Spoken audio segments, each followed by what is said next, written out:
Um vídeo dramático captura uma cena do caos. Pessoas saindo do avião. Era rústico, sem edição. Um sobrevivente do acidente registra a fuga desesperada de pessoas dos destroços do voo 200 da Garuda. Explosões gigantescas acontecendo, nuvens imensas de fumaça preta. O que fez o avião indonésio descontrolar-se e sair da pista? Não trabalhamos com especulações. Queremos fatos. Havia uma pressão intensa por respostas. Os investigadores vão encontrar uma explicação chocante para o acidente. É muito difícil de entender. Dê a volta, comandante! Dê a volta! Nunca ouvi nada igual a isso.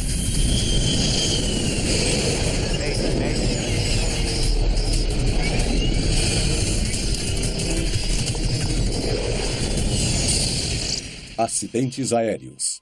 Esta é uma história real. Ela é baseada em relatórios oficiais e relatos de testemunhas. É início da manhã na ilha indonésia de Java.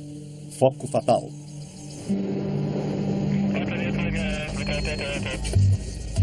Garuda 200, pouso autorizado na pista 09. Vento de superfície calmo, visibilidade 8 km. 7 de março de 2007. Um Boeing 737 voa alto. Entendido. Pista 09, vento calmo, visibilidade 8 km. 27 mil pés. 27 mil. A tripulação do voo 200 da Garuda se prepara para pousar. Muito bem, pode iniciar o checklist de pouso. Luzes de pouso ligadas. Frequências de aproximação, conferem. A Indonésia é composta de 18.300 ilhas. Então, a aviação é muito importante. A Garuda é essencial à infraestrutura da aviação. As luzes de apertar os cintos estão ligadas.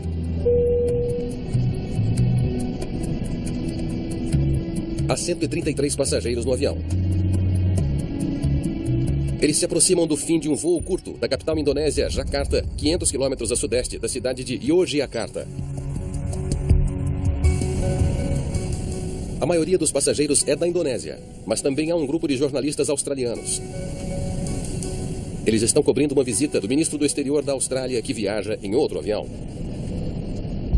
As relações entre Austrália e Indonésia costumam ser tensas. Então, sempre que um ministro, um chefe de Estado, visita esse país, há um interesse elevado da mídia. Então, tínhamos um contingente grande da mídia cobrindo este evento. Kyle Quinlan também viaja para Yogyakarta. Ele é oficial de segurança da Força Aérea, parte da equipe de segurança avançada do ministro do exterior. Eu trabalhava para o Esquadrão VIP 34. Nós somos as pessoas que cuidam da segurança do primeiro-ministro, chefes de Estado e coisas assim. Tivemos que voar em uma aeronave civil daquela vez. O avião está a 15 minutos do pouso. Velocidade de 590 km por hora. Muito bem, quando formos autorizados, a aproximação será pela pista 9, curso 088. O comandante Mohammad Marwoto Komar está na Garuda há 21 anos. Aproximação com flaps 40. Freios 2. Com velocidade aérea de 261 km por hora. No pouso, estacionamento à esquerda. Ao se aproximarem do aeroporto, ele orienta o copiloto Gagan Rahman sobre os últimos passos necessários para colocar a aeronave no solo. Entendido. Instruções de aproximação completas. Era um dia típico para esses pilotos. O comandante era bastante experiente, o copiloto um pouco menos experiente. Mas era só um dia normal de trabalho. Um voo curto, bem fácil.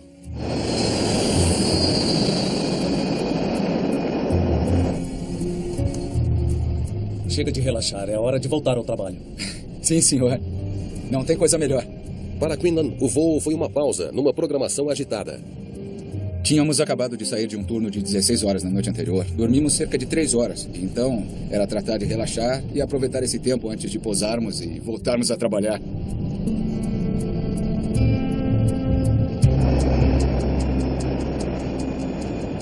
O avião está a menos de 25 quilômetros do aeroporto. Uou, vento forte. Eles atingem uma leve turbulência. O desafio nas latitudes tropicais próximas ao Equador é o fato de o clima lá ter uma troca de calor maior e assim há uma ocorrência maior de ventos fortes. E o piloto tem que estar sempre alerta. Garuda 200 autorizada a aproximação pela pista 09. Avise quando tiver visão da pista. Entendido. A turbulência não preocupa o comandante experiente. Flaps 1. Ele continua com a aproximação de pouso Flaps 1. e orienta a abertura dos flaps. Os flaps aumentam a superfície de área das asas, adicionando força de sustentação extra fundamental em velocidades menores. Diminuir velocidade. Sim. Diminuir velocidade.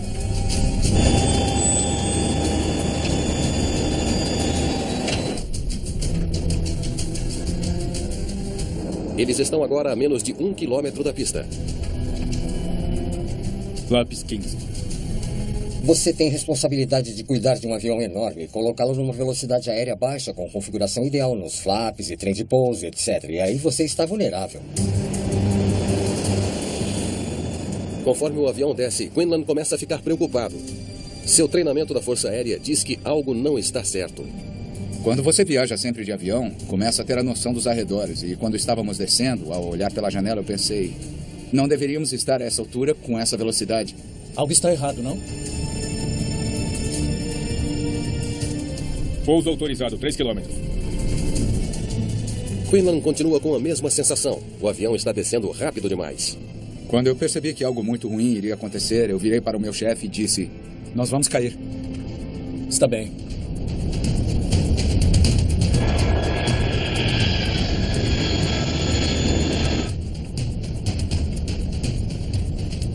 O que você pode fazer? Você está preso lá. Não há nada que possa fazer a não ser apertar o cinto, esperar e se curvar e torcer para sobreviver.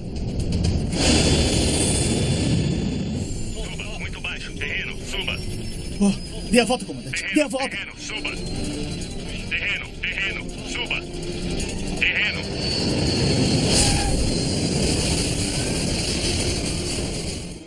Nós pousamos e então quicamos. Foi um caos quando o avião tocou o solo uma segunda vez. Eu só lembro de pensar, aguenta firme, Kyle, aguenta firme, aguenta firme.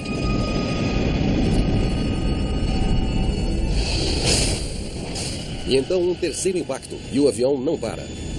Estamos nos arrastando de barriga, posso ouvir as asas, motores, tudo.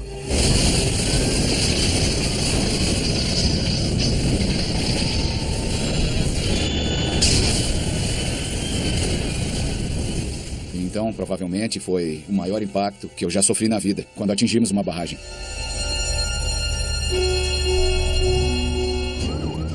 Equipes de emergência correm em direção ao local do acidente. Mas o 737 saiu da pista e atingiu um campo de arroz lamacento. Chegar ao local com os veículos de resgate não será fácil. Quando um acidente ocorre no meio de um aeroporto onde há vários acessos, é uma coisa. Mas quando é fora do aeroporto, neste caso em particular em um arrozal, com acesso muito limitado, fica exponencialmente muito mais difícil.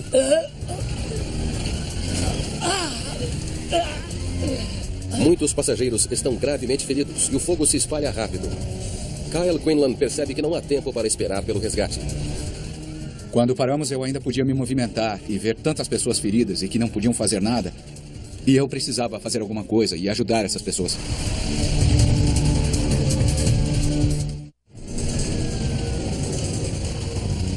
Dentro da fuselagem em chamas do voo 200 da Garuda, Kyle Quinlan luta para sair.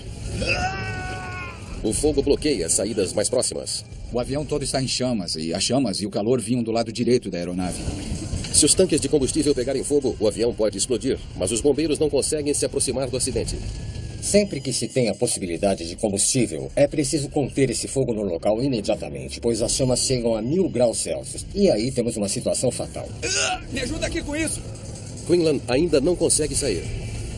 Eu virei para minha esquerda e passei por cima de tudo. Eu agarrei a alavanca da saída de emergência com outro indonésio e arrebentei a saída de emergência. Os passageiros saem por essa porta. As pessoas subiam umas por cima das outras e a cena era muito forte. Senhor, eu preciso tirar o senhor daqui agora. O chefe de Quinlan, sargento Michael Hatton, está gravemente ferido para sair do avião sem ajuda. Ele estava inconsciente, desmaiava sempre. Então eu carreguei para fora. Aí pulamos da asa esquerda em um arrozal e afundamos até o joelho em água. A cerca de 100 metros da aeronave havia uma cabana. Eu agarrei o meu chefe e o levei para lá. Eu estou bem. Não estou sentindo. O senhor vai ficar bem. Eu examino os ferimentos dele e vejo que não são graves. Eu disse, ouça, o senhor vai ficar bem. Eu já volto. O senhor vai ficar bem. Eu já volto. está bem. Vai lá, vai lá. Eu saí de lá e aí eu voltei pro avião. O cinegrafista freelance Ryan Sucarda também consegue sair do avião. Logo ele começa a capturar imagens dramáticas dos momentos seguintes. Temos o cinegrafista ofegante. Ele está cambaleando para longe do avião e filmando ao mesmo tempo. E temos as pessoas saindo do avião. Era rústico, sem edição. Era uma sensação real de estar lá.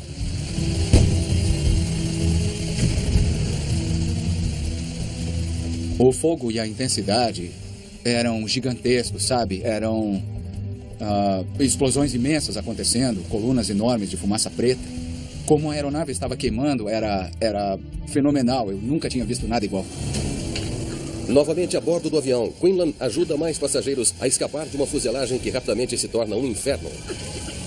Muitas pessoas não estavam em condições de fazer coisa alguma e eu estava em condição de ajudar. Então eu vou ajudar, eu vou fazer o melhor que eu posso e ajudar, sabe? Era uma cena de caos. De um lado, você tem muitos oficiais sem saber o que fazer. De outro lado, você tem passageiros se virando e resgatando outros e saindo dos destroços. Você tem serviços de emergência que não conseguem chegar ao avião por causa do terreno, por causa dos canais, dos arrozais. Estava um caos. Um caos total. Dos 140 passageiros e tripulantes a bordo, 21 pessoas morreram. Você sabia que as pessoas não sobreviveriam a isso. Foi quase um milagre que tantos tenham sobrevivido. Sucarda continua gravando, enquanto os sobreviventes do acidente, incluindo Kyan Quinlan e Michael Hatton, dão entrada em um hospital próximo.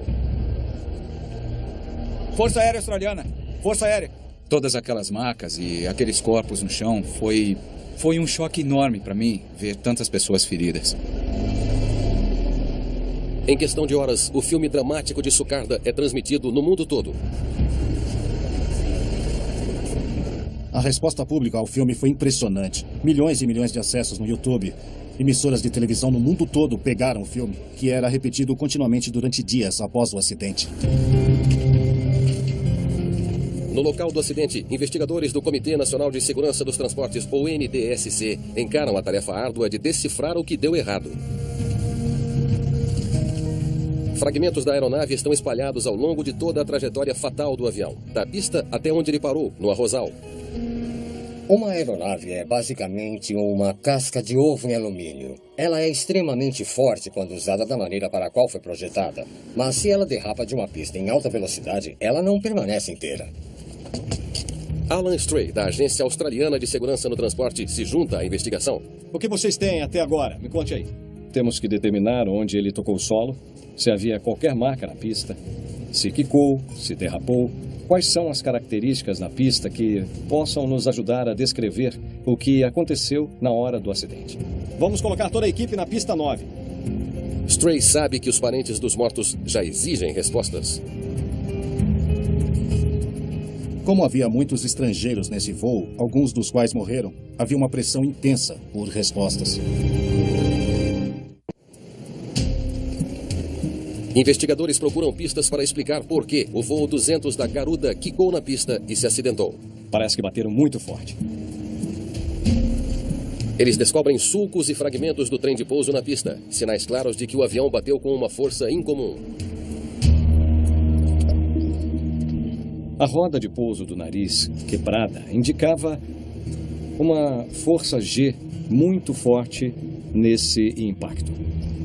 Também está claro que o avião atingiu a pista mais de uma vez.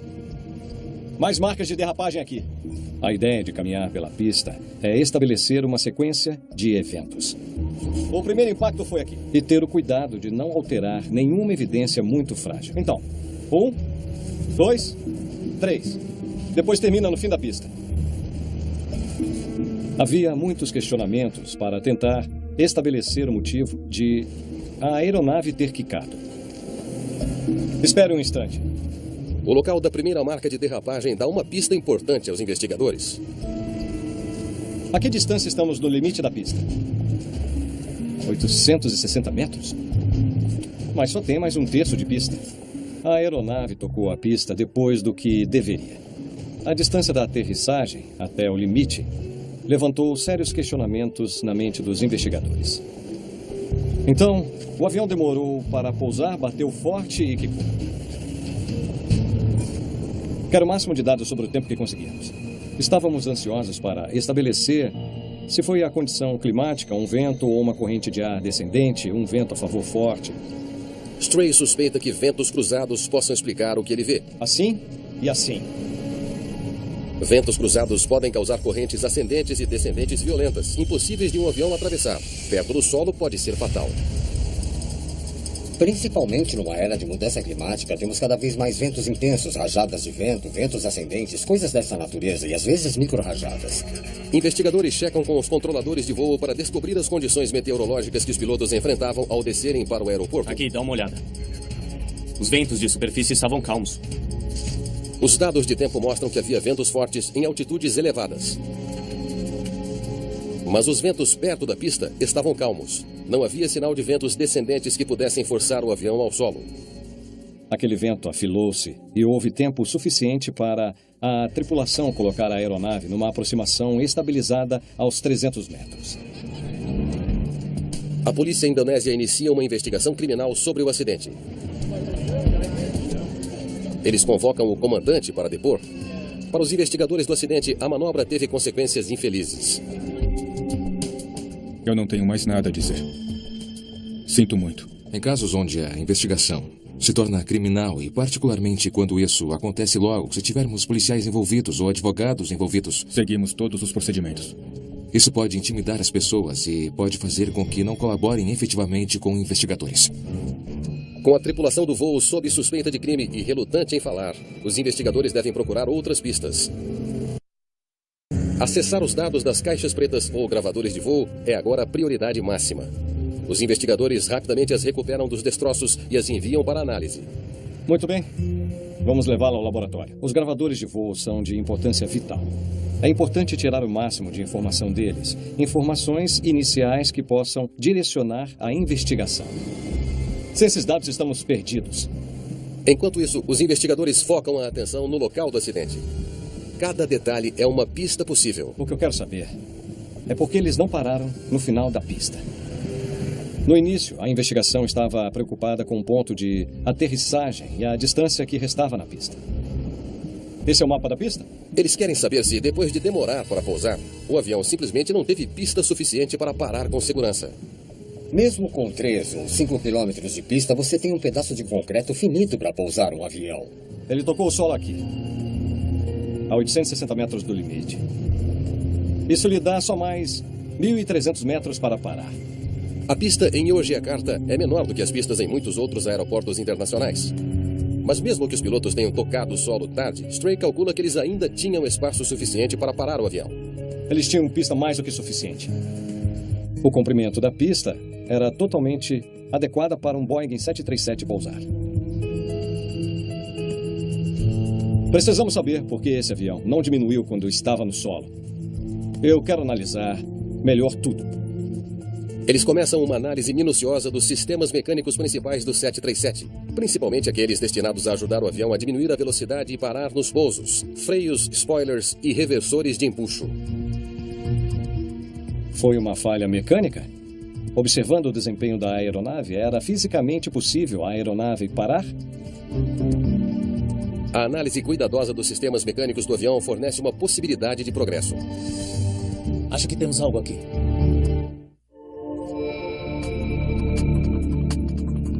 Uma análise do registro de manutenção do voo 200 da Garuda revela-se uma pista curiosa. Houve anotações em 2 ocasiões de falha no reversor de empuxo, em um reversor de empuxo. Os reversores de empuxo redirecionam os gases que saem dos motores para frente, auxiliando o avião a diminuir a velocidade na pista. É preciso lembrar, não é só uma questão de tocar as rodas no chão, é uma questão de dissipar uma quantidade enorme de energia cinética. Como se faz isso? Bem, faça isso com a fricção entre os pneus e a pista, usando antiderrapante. Fazemos isso com reversor de empuxo. Suba, terreno, suba, terreno. Não estamos parando! Sem reversor de empuxo. Terreno. Os investigadores querem saber se um mau funcionamento no reversor de empuxo explicaria o fato de a tripulação não conseguir parar antes de acabar a pista. Acionar freios. Ao final do dia, você ainda tem de dissipar toda aquela energia e se não tiver espaço suficiente para isso, você está perto do fim.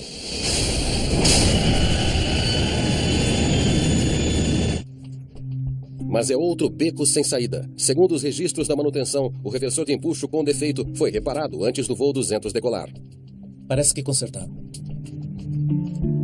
O defeito foi corrigido antes desse voo para Jakarta partir. Então, não havia informações em papel sobre uma falha.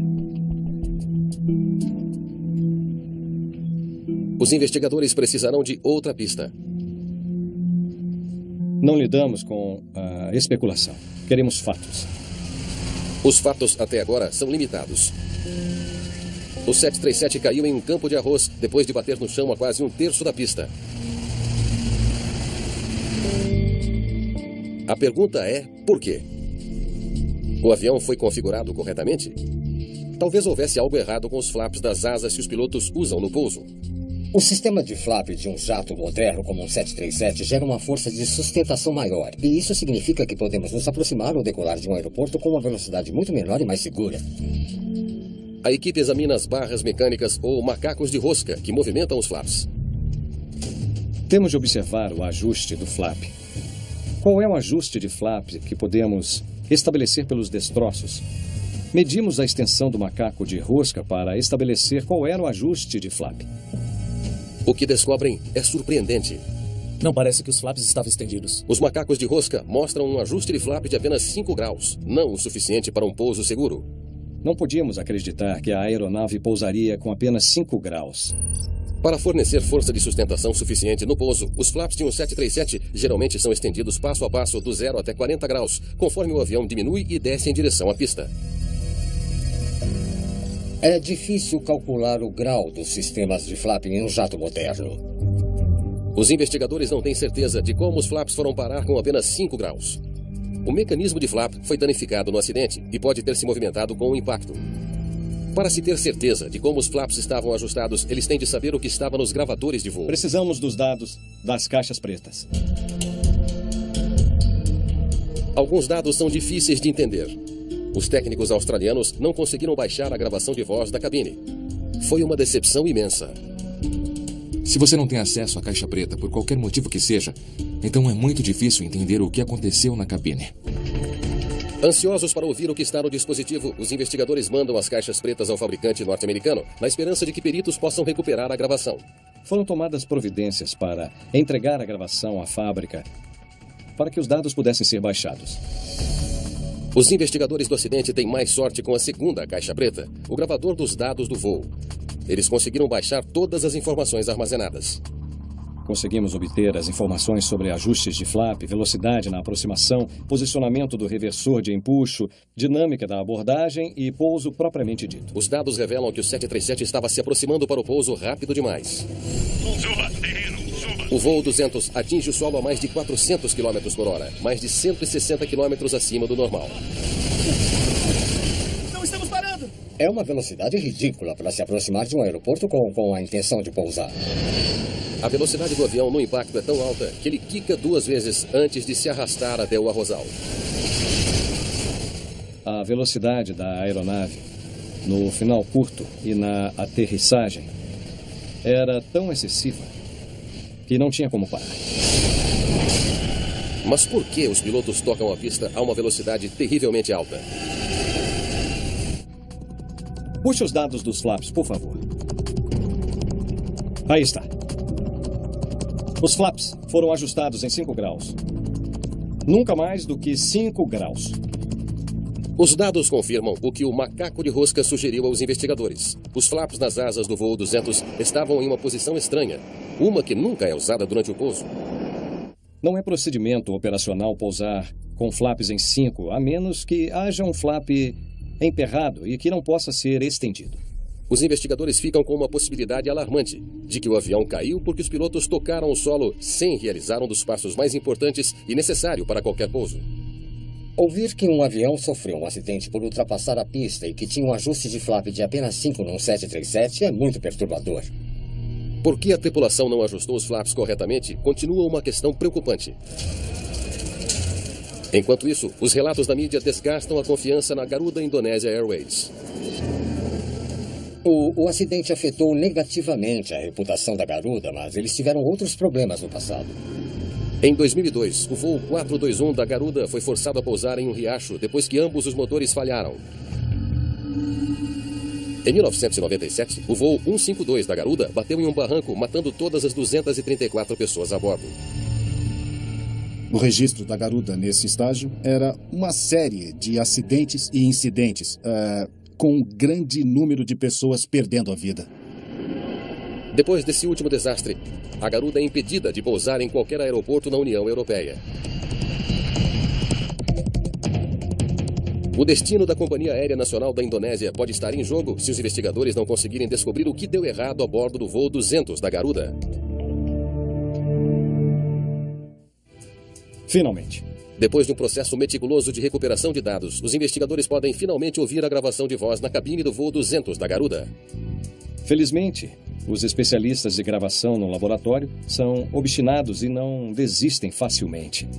Mas os sons capturados na cabine esclarecerão decisões e atos da tripulação do voo? Muito bem. Vamos ouvir. Quando formos autorizados, a aproximação será pela pista 9, curso 088. Os investigadores ouvem a conversa da tripulação sobre os planos para o pouso. O que você faz é ouvir a atmosfera e o tom, o humor, se preferir, na cabine. A aproximação com flaps 40, freios 2. Com velocidade aérea de 261 km por hora. No pouso, estacionamento à esquerda. Eles sabem que precisam de 40 para pousar, mas só colocam 5. O que está acontecendo? Instruções de aproximação completas. No início, não há sinal de que a tripulação esteja preocupada. O comandante não parece estressado. E então, a primeira pista de que algo está errado. Não vamos atingir o último ponto de pouso. O avião está alto demais para essa distância do aeroporto. Melhor descer um pouco mais rápido. Para um pouso suave, os aviões devem perder velocidade e altitude suficientes para descer gradualmente e atingir a pista em um ângulo raso. O voo 200 está alto demais. Muito bem. Ele está um pouco atrasado, mas isso não deve ser um problema ainda. Stray compara a descida do voo 200 com o roteiro de voo que deveriam estar seguindo. Não é raro atrasar um pouco para diminuir a velocidade e principalmente atrasar a descida. E às vezes você se encontra alto e rápido e você tem de tomar uma decisão. Ele tem de trabalhar se quiser pousar na pista. Checar velocidade, flaps 15. Flaps 5. O comandante pede flaps 15. Por que ele disse flaps 5? Flaps 15. Algo está muito errado nesta cabine. Checar velocidade, flaps 15. O comandante pede várias vezes ao copiloto para aumentar os flaps para 15 graus, mas o copiloto não passa de 5 graus. Flaps 15. Parece que não estão na mesma cabine. O pouso requer coordenação precisa da tripulação, mas conforme aceleram em direção à pista, o comandante e o copiloto parecem estar se ignorando. Existem evidências de que a tripulação não estava raciocinando, não estava ciente da situação, não se comunicavam. Muito bem. Do início. Por que o piloto ignora o comandante e deixa o avião com flaps em 5? É muito complicado. Se você tem pilotos profissionais, podemos cometer erros, mas geralmente é por isso que temos duas pessoas lá em cima para que um auxilie o outro. Os investigadores suspeitam que a alta velocidade no pouso explique a decisão do copiloto de não aumentar o ajuste de flap. Rápido demais para flaps 15. Os flaps podem ser danificados pela resistência excessiva do vento. E quando o comandante pede flaps 15, o avião está acima de 460 por hora. Rápido demais para estender os flaps com segurança. Flaps 15. O avião está tão rápido que a resistência do vento poderia arrancar os flaps das asas, caso eles fossem estendidos acima de 5 graus. Eu posso entender muito bem porque o copiloto não aumentou os flaps para 15. Era impossível colocar mais do que 5. O copiloto estava certo em não aumentar. Muito bem. Eles estavam indo rápido demais para acionar os flaps. Mas por que o copiloto não disse algo? Não disse para o comandante diminuir. Um dos pontos foi que ele não comunicou o raciocínio ao não responder os comandos para Flaps 15. Ele não comunicou o comandante. Quando você olha para uma situação perfeita, apesar da companhia aérea, da cultura, fica claro que o copiloto deveria ter dito ao comandante: eu tenho o avião. Mas o que isso me diz é que esse copiloto achou que não poderia falar nem de um jeito e nem de outro. Suba! Mais estranho ainda, por que o comandante não reagiu aos alarmes soando na cabine momentos antes do primeiro impacto? Dê a volta, comandante! Dê a volta! Checklist de pouso completa, certo? Suba! Terreno, muito baixo. É difícil de ignorar. Não há nada de sutil nele. O aviso de proximidade do solo é um sinal claro a um piloto de que ele está voando perigosamente baixo. Houve 15 alertas de proximidade do solo e avisos durante o estágio final de aproximação. Quando um membro da tripulação ouve isso, deveria haver uma ação imediata. Em vez de abortar o pouso, o comandante faz algo que deixa os investigadores perplexos. Dê a volta, comandante! Dê a volta! Checklist de pouso completa, certo? Ele pergunta ao copiloto se o checklist de pouso está completo. Checklist de pouso? Nunca ouvi nada parecido. Quando o copiloto pediu para que o comandante desse a volta e o comandante respondeu com um checklist de pouso completo, foi algo que não conseguimos entender. Eu fiquei chocado. Essa era a pior reação esperada de uma tripulação. Um piloto ignorar 15 avisos, ignorar 2 pedidos de um copiloto para dar a volta e pousar 145 quilômetros acima da velocidade. Isso foi abominável. Para os investigadores, o mistério continua. Por que a tripulação continuou com um pouso que claramente acabaria em desastre? Arquivos mostram que os 2 pilotos da Garuda são qualificados e autorizados. O comandante, em particular, tem muitos anos de experiência. Mas a tentativa perigosa de pouso rápido e a comunicação falha na cabine levam os investigadores a questionar a qualidade de treinamento da tripulação. Então houve uma análise mais profunda do tipo de treinamento dado à tripulação. Consciência e coordenação fracas, comunicação pobre, aproximações sem estabilidade. Uma análise dos registros de treinamento em toda a companhia aérea revela um detalhe preocupante. Essa não é a primeira tripulação da Garuda a ter problemas com uma rotina de pouso. Notamos que em 2001 foi conduzida uma análise e houve um certo número de incidentes de aproximações sem estabilização ou aproximações rápidas por parte das tripulações. A descoberta lança uma nova luz sobre o que aconteceu em Yogyakarta. Os investigadores podem finalmente apontar a causa do desastre do Garuda 200. Coloque a última parte de novo, por favor. Os investigadores acreditam que o registro de um treinamento fraco ajudará a explicar o pouso fatal em Yogyakarta. Suba, terreno, muito baixo. Treinamento de alta qualidade aos pilotos é importantíssimo, principalmente quando se deparam com uma crise. É uma das poucas coisas que podem ajudar um piloto a evitar um fenômeno psicológico estranho conhecido como fixação.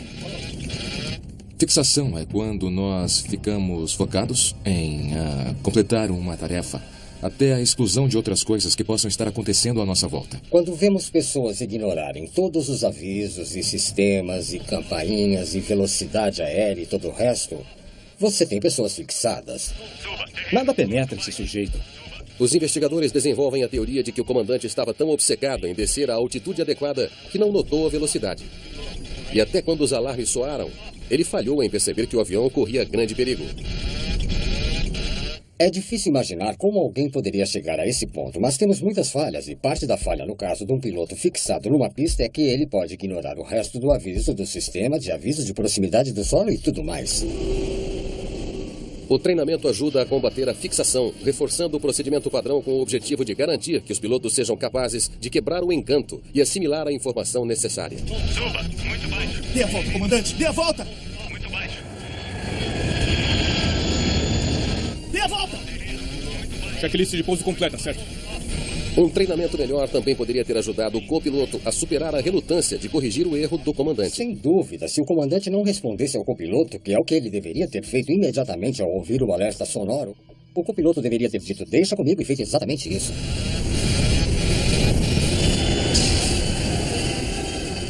Analisando melhor as operações da empresa aérea, os investigadores descobrem outro fator que poderia explicar o pouso desastroso. Incentivo de eficiência de combustível? Recentemente, a Garuda introduziu uma política que recompensa pilotos por economizar combustível. Nesse caso, era uma bonificação que seria aplicada se as pessoas economizassem o combustível que usaram. Aportar um pouso e dar a volta queima mais combustível. Mas o comandante nega que estivesse tentando economizar combustível às custas da segurança dos passageiros. Em nenhum momento ele procurou justificar seus atos culpando a política da empresa. Nos anos 80, aprendemos que tínhamos de entrar na cabeça do piloto, tínhamos de tentar descobrir qual era o estado de espírito, se ele sobreviveu ou não, e nesse caso em particular, o estado de espírito tem de ser tão bizarro em se tratando de fixação em colocar o avião no chão, que é difícil de entender como um piloto profissional poderia chegar a tal ponto. Em 2008, o comandante Maruo Tokomar foi acusado e declarado culpado de negligência. Mas a condenação foi retirada quando a alta corte indonésia determinou que os promotores falharam em apresentar as provas necessárias. A relação pública foi de horror ao acidente, principalmente quando foram revelados os detalhes sobre o que o piloto fez, o fato de ele ter ignorado 15 avisos, ter ignorado 2 pedidos de dar a volta do copiloto. Ele estava a cerca de 150 quilômetros acima da velocidade para o pouso. Esses elementos retrataram isso como uma operação nada profissional. No relatório final, investigadores recomendaram que a companhia aérea descartasse a política de incentivo de economia de combustível. Não é uma boa ideia introduzir um esquema que possa comprometer a segurança com a intenção de economizar custos. O relatório também exige melhoria no treinamento a pilotos. Não podemos mudar o comportamento deles, já aconteceu. O que podemos fazer é tentar mudar as condições que influenciaram o comportamento deles para evitar que aconteça novamente. Como resultado do desastre do Garuda 200, a companhia aérea revisou o treinamento e os protocolos de segurança. O boicote europeu à Garuda foi retirado 2 anos após o acidente e hoje ela é uma das companhias aéreas mais seguras. O impacto que esse acidente teve para a Garuda foi um divisor de águas. Passou pelo departamento de operações, pelo departamento de voo. Eles mudaram tudo na companhia, que de uma excluída na indústria passou a ser uma companhia aérea respeitada hoje em dia. Mas para os sobreviventes do voo 200 da Garuda Airways, as lembranças difíceis permanecem. Eu levei 3 dias para cair em mim. A adrenalina, tudo no meu corpo, estava tudo correndo, então eu voltei para casa, a poeira baixou e aí eu desmoronei. Como reconhecimento pelo heroísmo, Quinlan é homenageado com uma das condecorações mais altas da Austrália, a Medalha da Bravura. Eu fui abençoado por ainda conseguir andar, eu posso ajudar as pessoas e eu tentei fazer o máximo que eu pude. Você sempre quer fazer mais, essa é a explicação. Muitas pessoas perderam a vida naquele dia, algumas pessoas incríveis. Elas nunca serão esquecidas, mas espero nunca mais ver algo assim.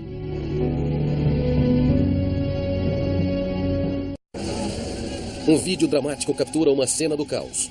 Pessoas saindo do avião. Era rústico, sem edição.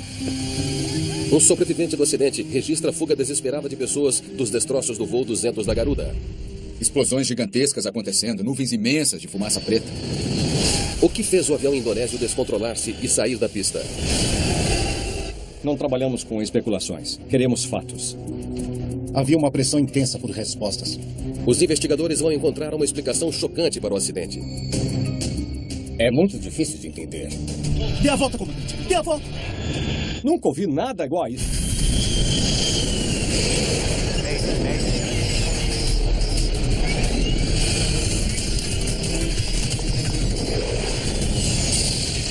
Acidentes aéreos. Esta é uma história real. Ela é baseada em relatórios oficiais e relatos de testemunhas. É início da manhã na ilha indonésia de Java. Foco fatal.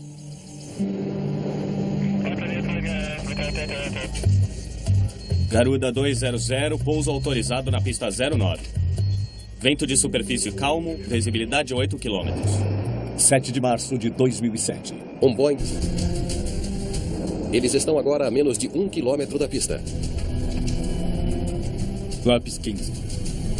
Você tem responsabilidade de cuidar de um avião enorme e colocá-lo numa velocidade aérea baixa com configuração ideal nos flaps e trem de pouso, etc. E aí você está vulnerável. Conforme o avião desce, Quinlan começa a ficar preocupado. Seu treinamento da Força Aérea diz que algo não está certo. Quando você viaja sempre de avião, começa a ter a noção dos arredores. E quando estávamos descendo, ao olhar pela janela, eu pensei... Não deveríamos estar a essa altura com essa velocidade. Algo está errado, não? Pouso autorizado, 3 km. Quinlan continua com a mesma sensação. O avião está descendo rápido demais. Quando eu percebi que algo muito ruim iria acontecer, eu virei para o meu chefe e disse... Nós vamos cair. Está bem.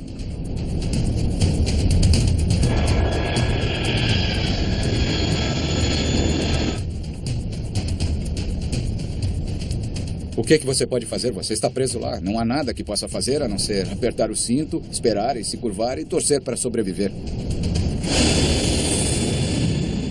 Suba, muito baixo. Terreno, suba. Oh, dê a volta, comandante. Dê a volta. E 737 voa alto.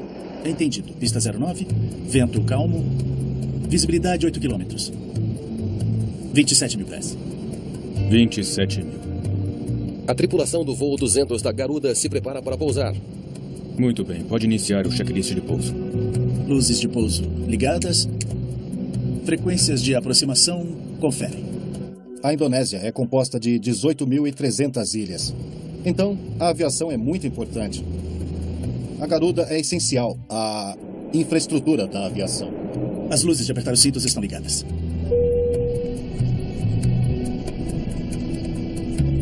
Há 133 passageiros no avião. Eles se aproximam do fim de um voo curto da capital indonésia, Jakarta, 500 quilômetros a sudeste da cidade de Yogyakarta. A maioria dos passageiros é da Indonésia, mas também há um grupo de jornalistas australianos. Eles estão cobrindo uma visita do ministro do exterior da Austrália que viaja em outro avião. As relações entre Austrália e Indonésia costumam ser tensas.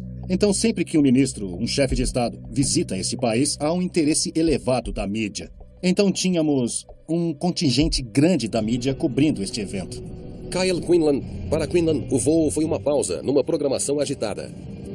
Tínhamos acabado de sair de um turno de 16 horas na noite anterior. Dormimos cerca de 3 horas. Então, era tratar de relaxar e aproveitar esse tempo antes de pousarmos e voltarmos a trabalhar.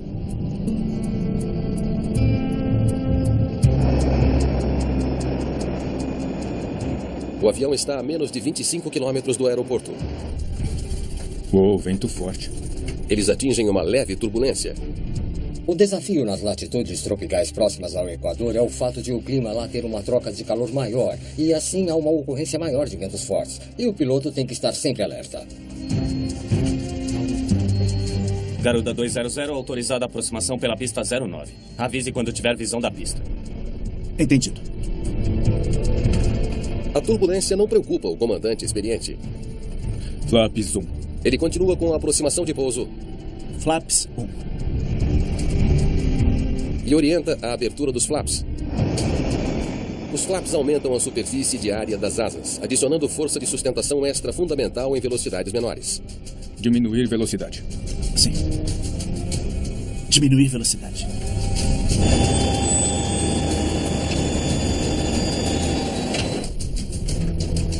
Também viaja para Yogyakarta. Ele é oficial de segurança da Força Aérea. Parte da equipe de segurança avançada do ministro do exterior. Eu trabalhava para o Esquadrão VIP 34. Nós somos as pessoas que cuidam da segurança do primeiro-ministro, chefes de Estado e coisas assim. Tivemos que voar em uma aeronave civil daquela vez. O avião está a 15 minutos do pouso. Velocidade 590 km por hora.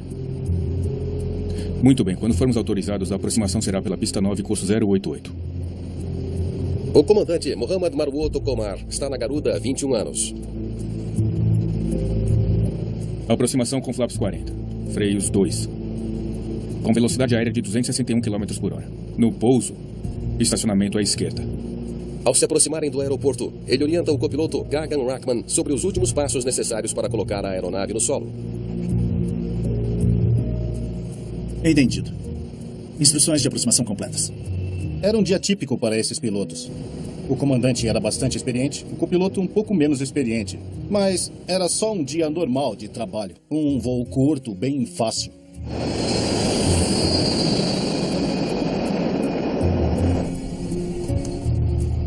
Chega de relaxar, é hora de voltar ao trabalho. Sim, senhor. Não tem coisa melhor.